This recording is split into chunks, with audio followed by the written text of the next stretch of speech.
Hello friends, welcome to the video. In this video, we will be discussing about the collection and conveyance of the sewage.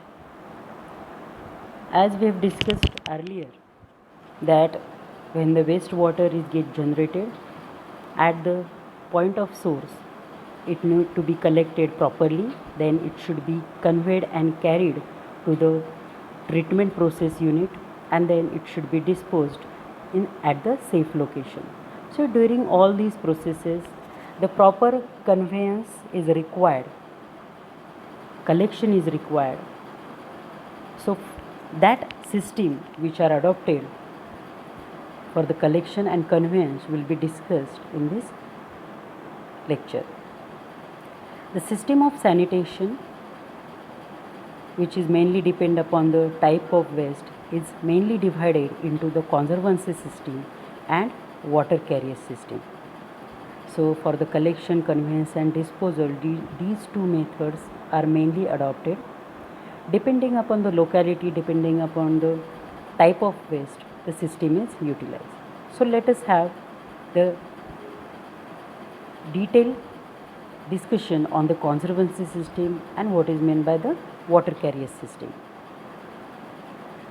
The conservancy system, this is an old system which is also called as a dry system, in which various types of waste such as night soil, garbage, etc.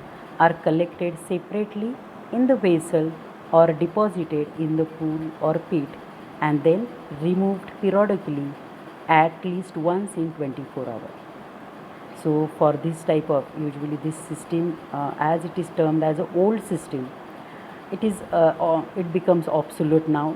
Nowhere the conservancy system is used nowadays, but we should have a detailed knowledge about the different systems which are adopted in the past. So for that, this system is discussed here. So here in this system, the night soil or the garbage is collected separately in the vessels or in the bins, we can say, or it is deposited in the pools or pits, and then once in 24 hours, entire night soil or garbage that is being accumulated is disposed or removed periodically. Then second system is a water carrier system. In this system, the collection, conveyance and disposal of various types of waste are carried out with the help of water. So water is the main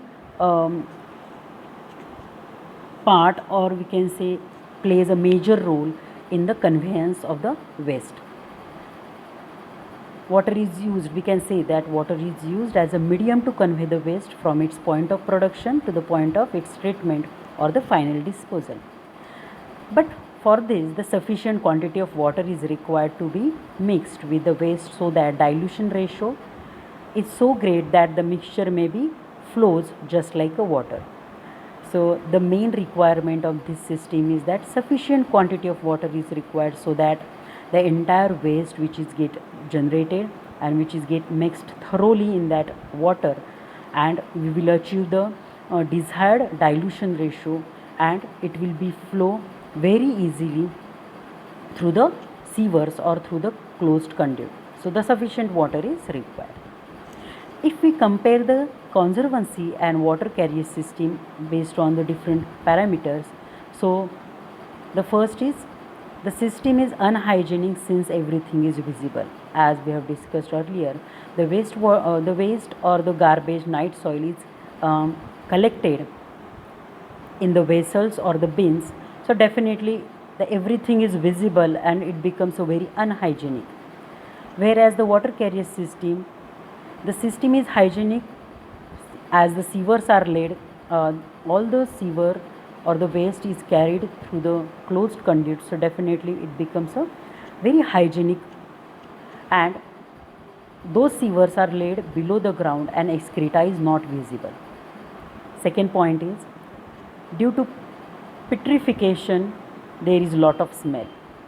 So as the waste is removed once in 24 hours, This 24 hour is also a long period. During that, whatever organic matters are present in the night soil and the garbage start decomposing, which generate methane and different CO2 and different types of foul gases. So it may creates a smell, where in case of water carrier system there is no chance of petrification, as the sufficient water is there to carry the waste, sufficient and the desired dilution ratio is maintained for carrying the waste, so there is no chances of petrification and hence no foul smell. Third point is compact house design is not possible, as the vessels are required, as the earthen basins are required to collect that. So definitely it will not provide or if suppose the conservancy system is need to be provided, the compact house design is not possible in that case, where in case of this water carrier system the compact design of house is possible. Fourth point, last, labor force is required, because as the waste or the night soil which is accumulated in the vessels is need to be removed or collected once in 24 hours, so labor requirement is main part, or we can say the labor force is required for this, where in case of the water carrier system the labor force is negligibly small. So just to maintain that flow and all the labors are required, where in case of water conservancy system labor force is more. Fifth point, water consumption is less, as the night soil or the garbage is get collected in its original form, it doesn't require any water, so in this case the water consumption is less. In case of this, to maintain the desired dilution ratio to carry the entire waste, sufficient quantity of water is required, so in the water carrier system the water requirement is high. Sixth point is initial cost is small, but the running cost is high. In the water carrier system initial cost is high, but the running cost is small. Next is no technical person is required in the conservancy system, but for the water carrier system technical persons are required. Conservancy system leads to the acute pollution problem, whereas water carrier system the pollution problems are very rare. In the first case the risk of spread of epidemic is huge. Here there is no such risk of spread of epidemic in the water carrier system. For the conservancy system, land required for the disposal of untreated sewage is more. Here there is no land required, as whatever sewers or the closed conduit we are providing, they are underground, so as such land requirement is very small. Next, final disposal into the stream accept or not free from worries. So if we want to dispose of the waste into the stream and all, it is not free from worry, there are always chances of the pollution. Here in case of water carrier system, we are providing the proper treatment for the collected waste, so the final disposal is safe.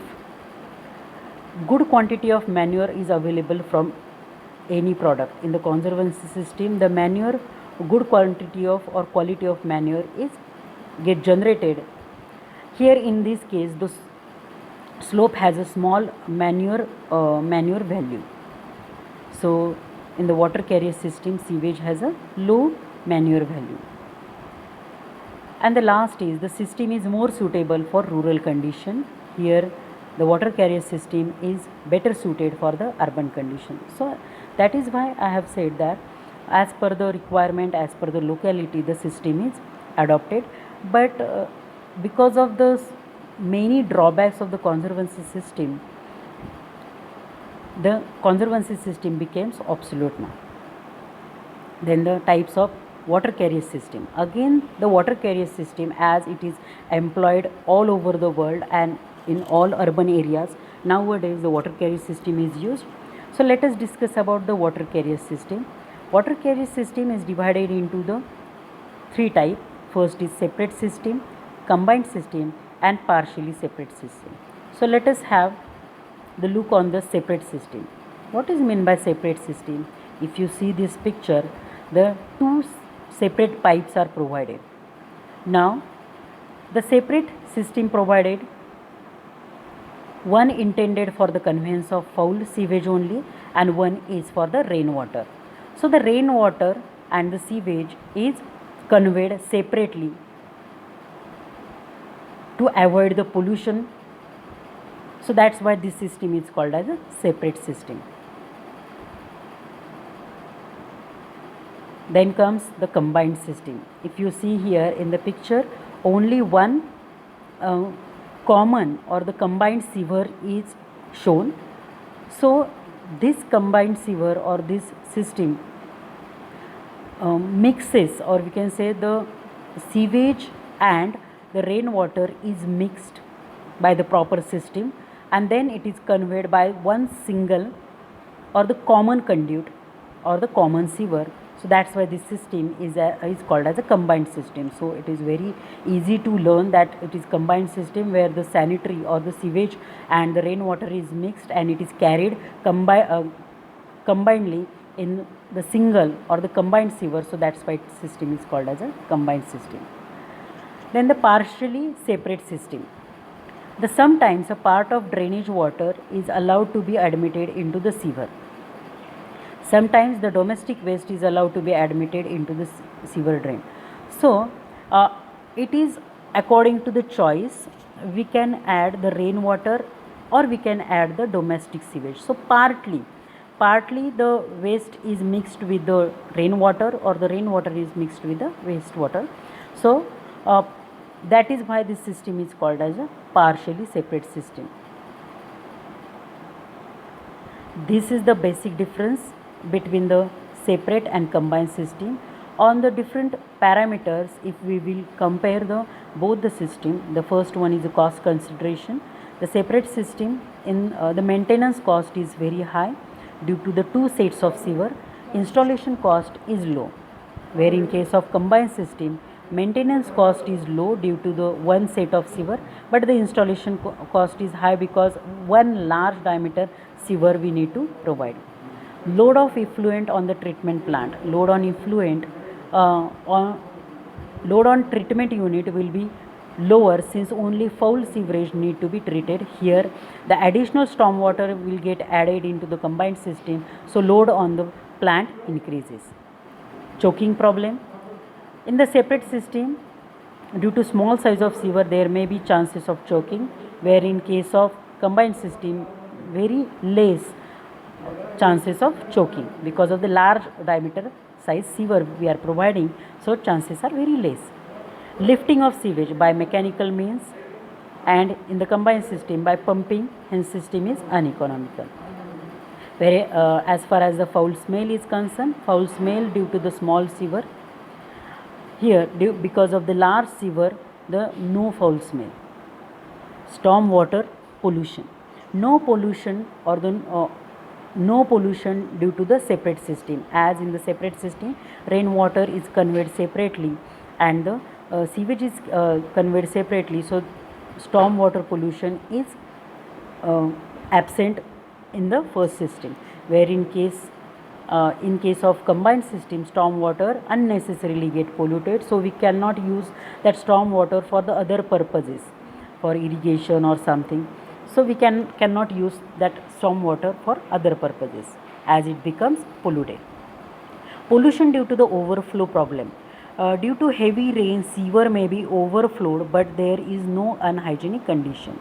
Where in case of combined system, due to heavy rain, sewer may be overflowed and may thus create an unhygienic condition as it is mixed with the sewage.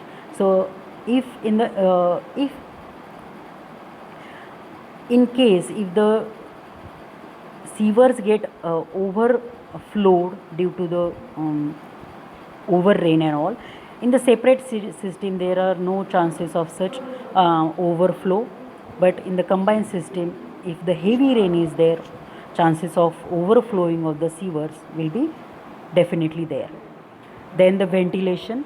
As the size of sewer is small, they can ventilate it easily. As the size of sewer is large, they are more difficult to ventilate. So these are the basic comparison between the separate system and combined system.